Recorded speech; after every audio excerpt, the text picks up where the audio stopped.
But we have another weekend of college baseball in the books. Bunch of great games, a lot of exciting upsets, and just a bunch of great matchups all around college baseball. We're going to hop right into those today. But before we get into that, thank you for stopping by. Welcome back to Across the Board.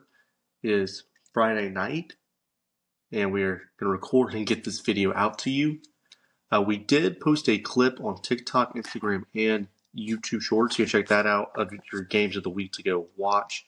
Plus, just watching all college baseball is always good either way, so that works in itself. So go check out all those. Go check out our clips. Go check out all our platforms on Across the Board Across the Board podcast is the name. So go check those out. And let's go and get right into it. So we're going to start with a couple of interesting series that just kind of caught my eye. I do want to start Louisiana and Texas State. Texas State sweeped Louisiana this weekend. And, again, this kind of goes back to my point of how fun the Sun Belt's going to be, how competitive it's going to be. You talk about the players that Texas State has. You have Rashawn Galloway hitting .394, Manny Salas hitting .337. Those are your two guys above 300. They have a lot of power.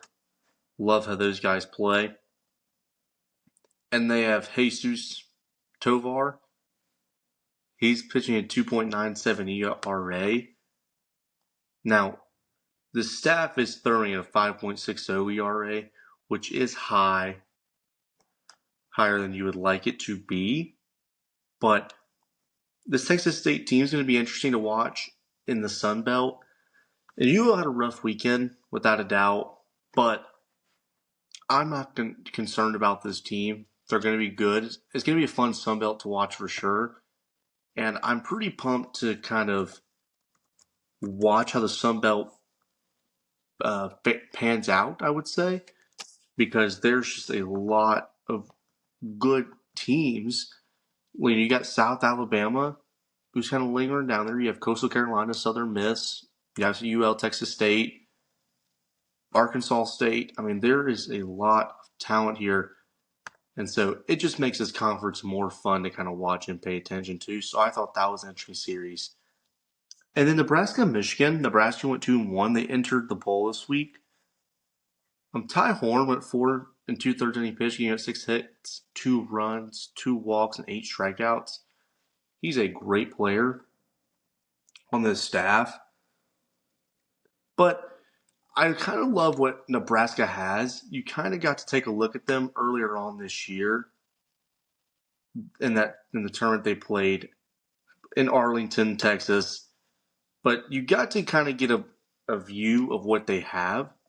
I love how they performed first off there. I thought they came out that solid. And then the following week they went and played a series at Auburn. Went 2-1. They lost that series 1-2. But, I mean, there's still a lot of positive from this Nebraska team, I would say. And kind of watching them do what they did earlier this year in Arlington, I love what they have. I love how they played there. And they get a big win against a good Michigan team who really is solid in their areas on the field. But I do love the pieces they have. And they kind of just took control of this game. They did what they wanted to do. They took control of it. And they got an absolutely humongous win that they needed. They got Mac Moyer hitting .414. You got Dylan Carey hitting .376. Kay Sanders hitting .365. Jet Buck hitting .343. Drew Grego hitting .321. Jeter Wordley hitting .306. Batting .311 as a team. The team ERA is 4.24. Gavin Bloxwitz throwing 2.86 ERA. You got Ty Horton at 3.31 ERA. Carson Haasa at a 3.99 ERA. So, I mean, there's a lot of solid pieces in this group. And they're just a fun team to watch, man. They're going to be a fun team to watch in the Big Ten. They're going to have to compete on top of teams like Oregon, UCLA, and USC. So a lot of fun to see how that conference will pan out. But I did want to shout out Nebraska for a huge week in college baseball and against Michigan. So now we're going to jump into the big games of ACC and SEC play. I do want to start with Georgia Tech and Pitt. I got to watch this series. I got to get a first look at Pitt. And I will say, I didn't know how this series was going to pan out for Pitt. I kind of had mixed feelings, I would say, is the best I can put it. Like, I didn't really know what to think. They go and play Georgia Tech. All I can really think about at first is kind of just like, okay, how are they going to play against a good Georgia Tech team who's got offense? And they responded with offense of their own. I mean, I love how they played offensively. They scored 9 runs in game 1, 14 in game 2, and they took game 2. Then they only scored 4 in game 3. But I do love what they have at the plate. Lorenzo Carrier was a big piece they talked about, being a big guy. Team's batting 327. So they've got guys that can hit. I checked the stat today, interesting enough, though. Lorenzo Carrier did not record a hit at all this weekend, which I thought was quite interesting. But again, Georgia Tech's a solid team. But kind of off my first look at Pitt, I thought their starting group on the mound wasn't great. Like they kind of put them in some bad spots, but their bullpen was able to kind of calm things down and kind of settle in. And as good as their offense is, it kind of gives you that sense of, hey, if they can get off to even a decent start with even the bullpen they have, that they can close out a game and they're able to put runs up, this can be a solid team in the ACC and a dangerous team come later on in conference play and even the tournament coming up. I do want to head over and just briefly mention this game, Clemson-Notre Dame. Notre Dame swept Clemson. Jack Riddell, he's just an animal. He's really good. 9 innings pitched, 4 hits, 8 Ks. I mean, Jack Riddell is a huge piece to this Notre Dame team and how they play, and a big piece of their success. They took control of the series. They hit the ball well. They're batting .310. They had a .463 team ERA. But I love what Jack Riddell is able to do. You got Ty Uber, who's another solid guy on the mound. But Clemson now drops another series, and it's starting to get concerning on their end there. I mean, you went 2-1 to Georgia Tech, and then you get swept by Notre Dame, which Notre Dame is a solid team, but you yourself are also a very solid team, and definitely not what they were hoping for coming into this weekend.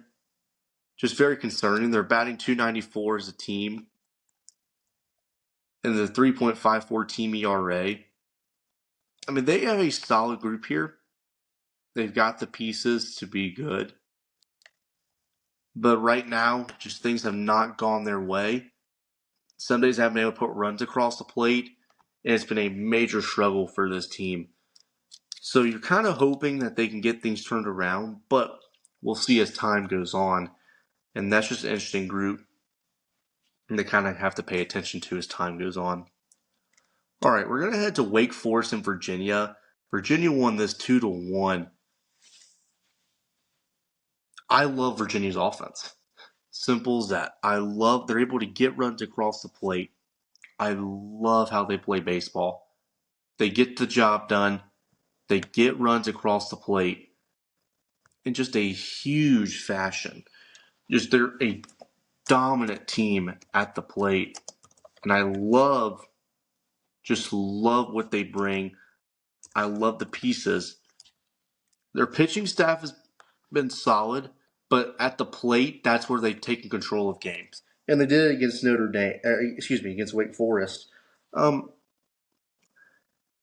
You kind of begin to look at Wake Forest, and you start to be a little concerned.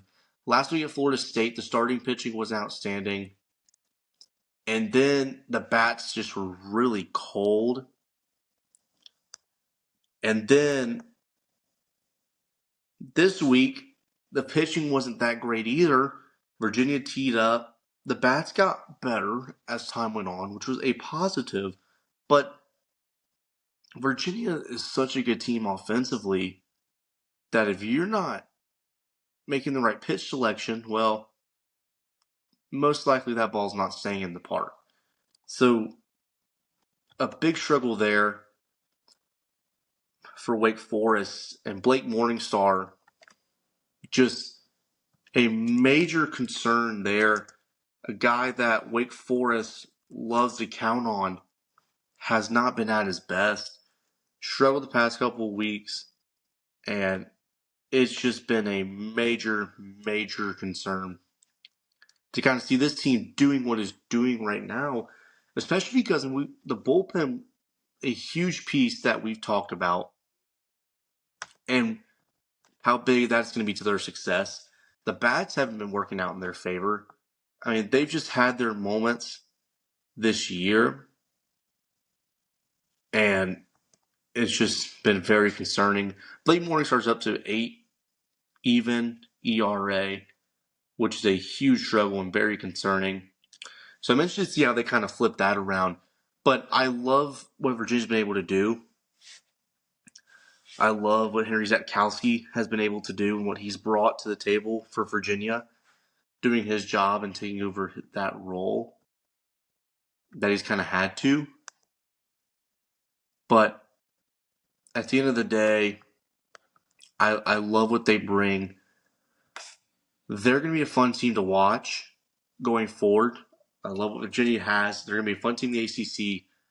But it's time to see if Wake Forest can get things turned around. And so that's going to be a humongous question going forward. So head to NC State and FSU. This was another very interesting series that caught my eye throughout the week,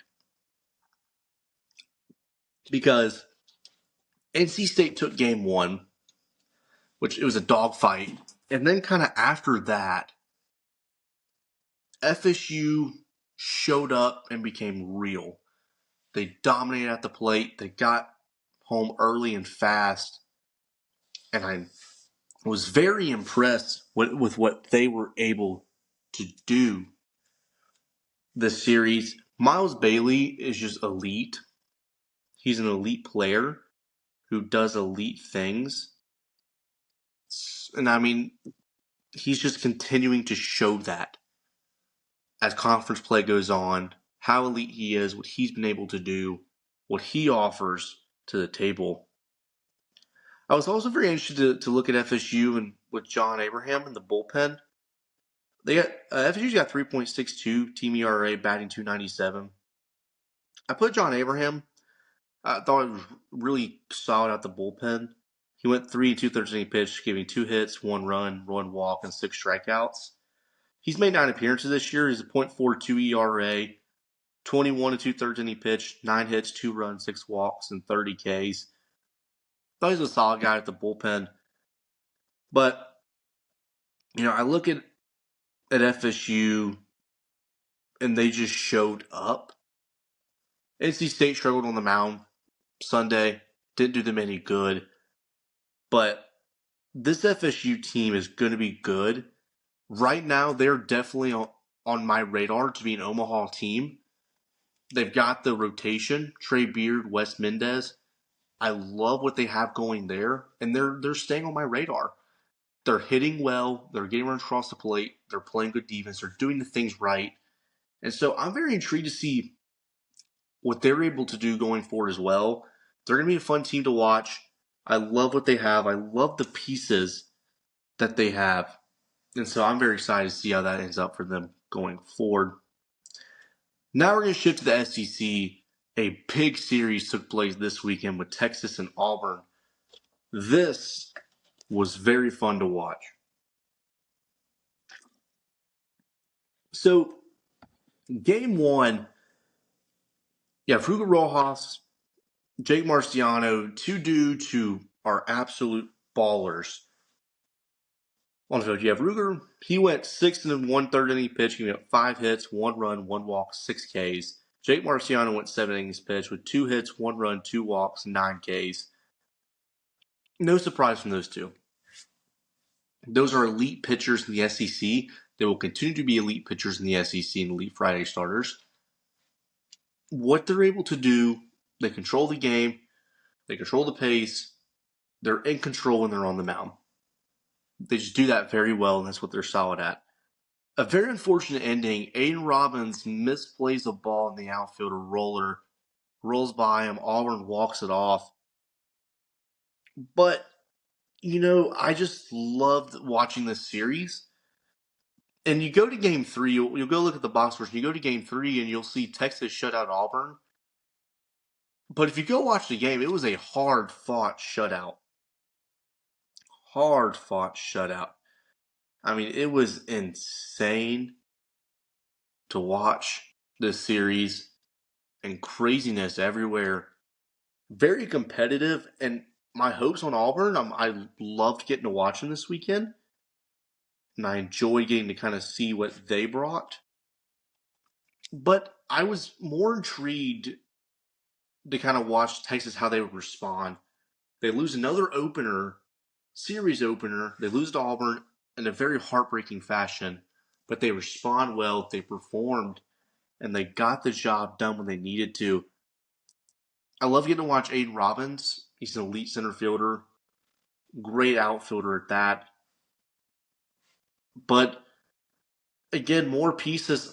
I love what these guys bring. I love what Texas has, starting wise, bullpen wise. You name it, wherever you go, they're a good team. Auburn's going to be a good team in the SEC too. They've got pieces, man. They've got the starters. They've got the group to go do it. And I just kind of loved what they brought this weekend. And I thought it was very interesting.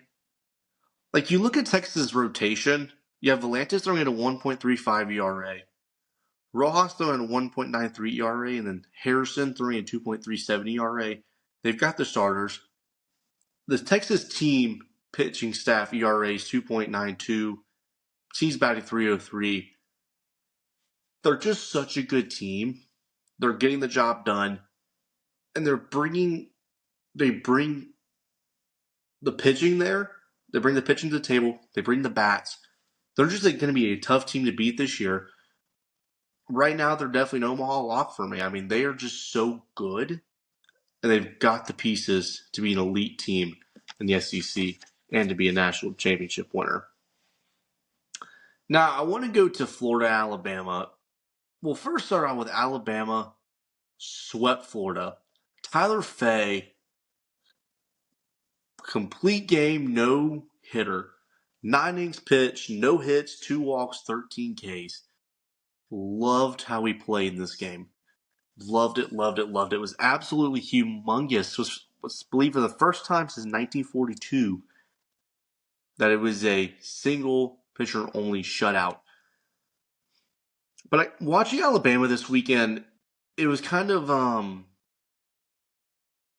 rejuvenating. I would say for some Alabama fans, especially, you get swept by Kentucky the week before.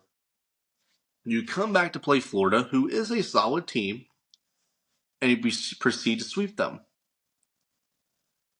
And I watch this series, and I look at Florida, and the same things are occurring, getting runs across the plate.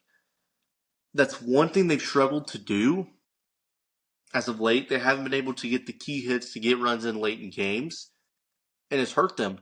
But you look at Alabama, and I just loved how they played this weekend. They got the job done. They did what they needed to do to not only win this series, but sweep it. Love the group they have. 3.86 ERA. Now, their team batting average hits at 269, which is very interesting. So that's kind of concerning there. But I still love this group. A huge, absolutely humongous, serious win for the Crimson Tide. Now we'll head to Ole Miss and Kentucky. Ole Miss went 2-1 in this series. Hunter Elliott and Taylor Rabe went 9 innings pitched, 4 hits combined, 3 walks, 11 Ks. I mean, Hunter Elliott, he's got the stuff. And Taylor Rabe came behind him and got the job done. I did also get a look at Kentucky's rotation in Game 2. Jackson Jokin and Nyland Adcock, they combined this game for 9 innings pitch. He has 4 hits, 1 run, 4 walks, 8 strikeouts. And that might be 9 hits, I meant. But here, I loved watching Jackson Jokin play. I did get to watch him tonight as well, play LSU, which I will be recapping those series next week, so go tune in for those. But I love the stuff he brought. Another big concern was Ben Cleaver.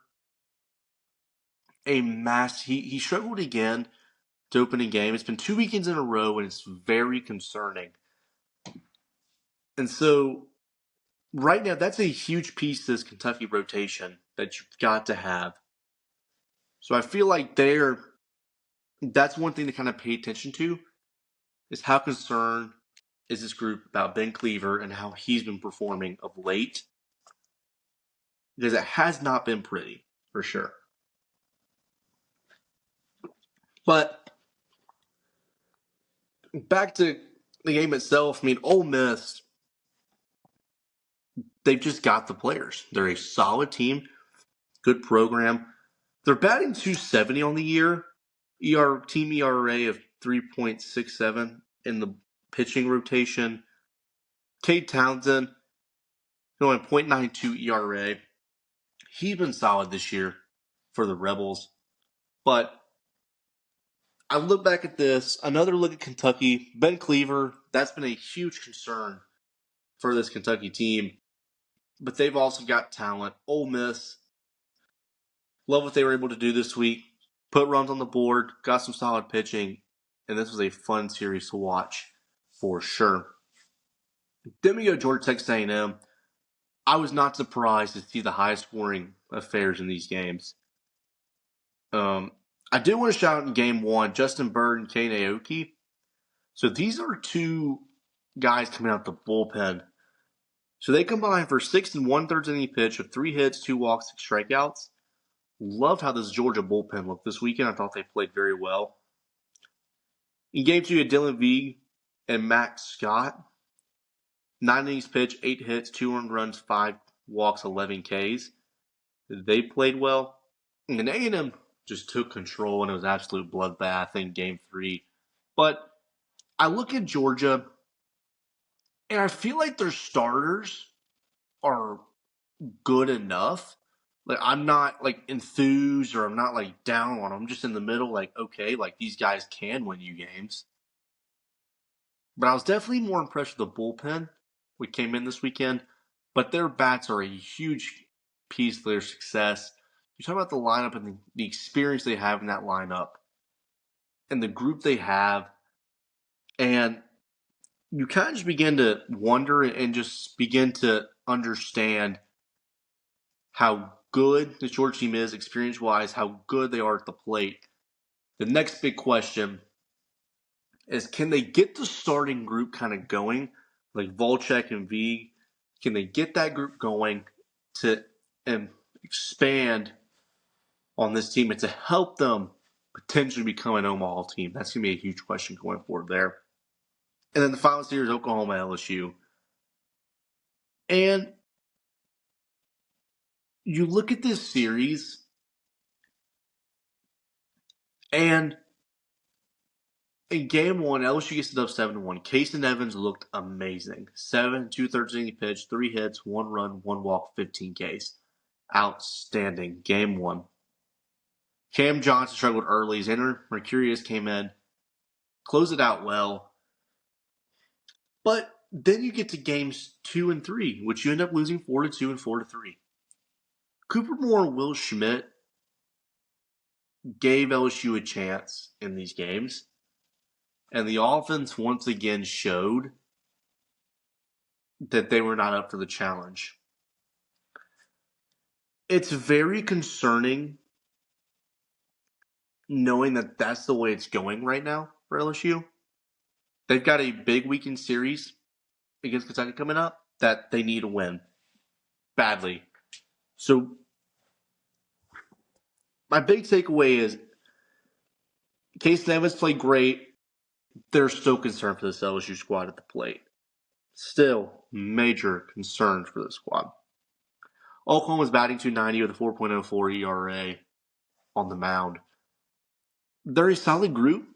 The two Mercurius brothers, they're very solid. Cam Johnson has struggled, but I'm positive he'll get through that and it'll expand and he will be back to good form soon.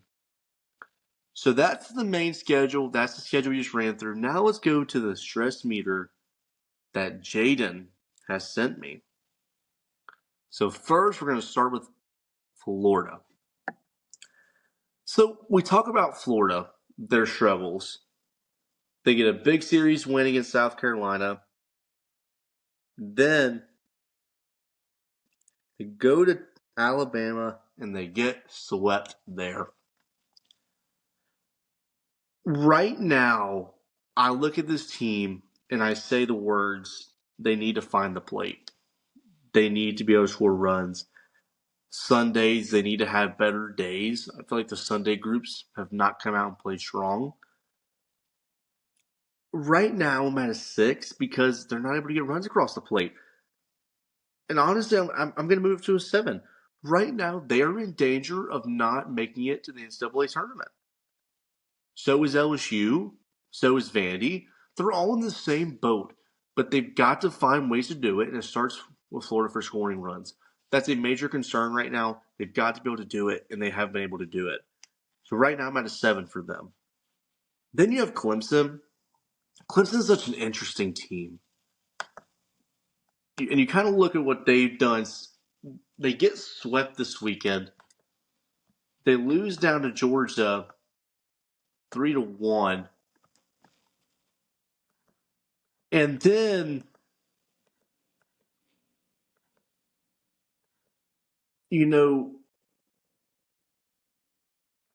they begin to kind of give me a vibe that's different than what they're used to because they're that team that's really solid in the regular season and come postseason, it kind of all fades. But to me, I look at it as right now they're hitting a bottom floor. But a big thing I will say is their ability to put up runs has gone down. The pitching hasn't been outstanding with this group. And as I look at what they have, kind of bullpen wise and roster wise, I'm concerned about the pitching for this team. Pitching wise, it's been great. I'm also a little concerned about the run getting across the plate, as they have not been able to do that. So right now, I'm going to stick it at 5 and say, okay, this is still a solid ball club. Yeah, I'm concerned about them punching in runs across the plate. And kind of the pitching for me has not been up to par with how Clemson should have it. Not in a program like Clemson. Then you have Texas A&M. I mean, Texas A&M played a really good Georgia team this weekend. And Georgia is going to put up many runs as they did. They're a good ball club. They're just very good. I mean, they're a very good program. And so you look at A&M, you trust this offense. They're batting .323 as a team. You know they're going to be able to put runs across the plate. The thing is, the team ERA is 4.45.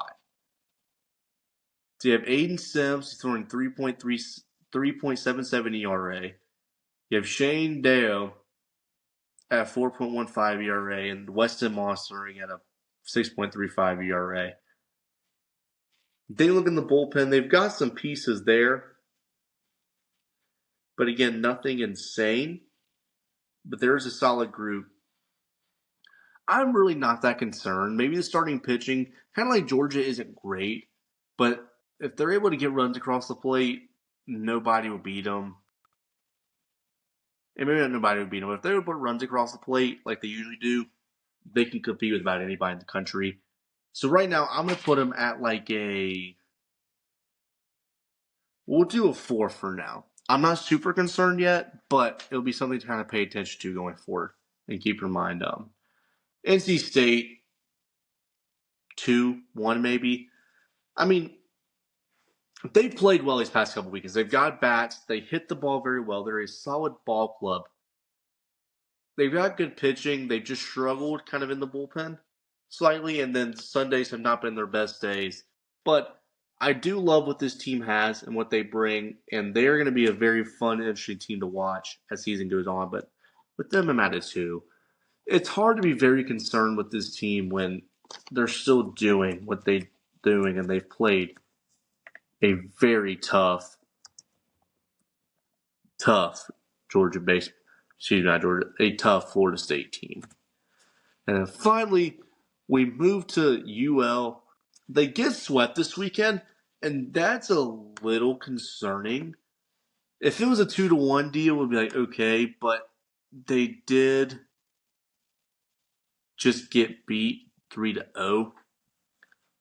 Right now, the team batting average is at 250, which is very concerning in that sense. And then pitching-wise, I do love what they have on the mound, though. They got Sawyer Pruitt, who's at 2.08 ERA. You got Andrew Herman with a 3.20 ERA. So they've got two guys who can start and throw well. And then you kind of go after that. They've got pieces, but they're at a 4.78 ERA.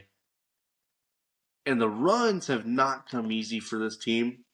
You know, they're batting 250, which, again, is a major concern. And you look at their wins and losses, they're not winning by large margins. They're not putting up many runs. They're very heavily reliant on their bullpen to get the job done. So I'm very interested to see how this all pans out for them going forward. But with that being said, that is your stress meter. Now we'll head to our schedule, and then we will get out of here for the night.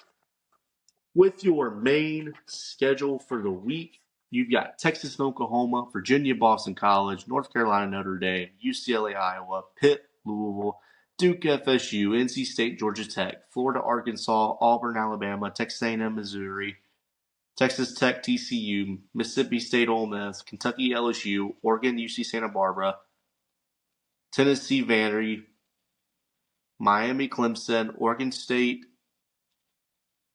Mercer, and then West Virginia, Arizona State. Then for your mid-major schedule, you have USF, Charlotte, Army, Navy, Stetson, FGCU, Jack State, La Tech, ECU, UTSA, Missouri State, Dallas Baptist, and then UC San Diego and UC Davis. But with that being said, that's your schedule. That's your games of the week. Go follow us on our socials and pay attention. We will be getting videos out as much as possible. Our schedules right now have been very busy, so we're not posting the usual Monday and Thursdays, but we're going to try and post as much as we can. A lot to keep up with, so go check out our channels, our websites, and social media feeds at TikTok, Instagram, YouTube, Amazon, and Spotify Music. Thank you for joining tonight. Go follow us and share this video, like, subscribe, and we hope to see you on the next episode.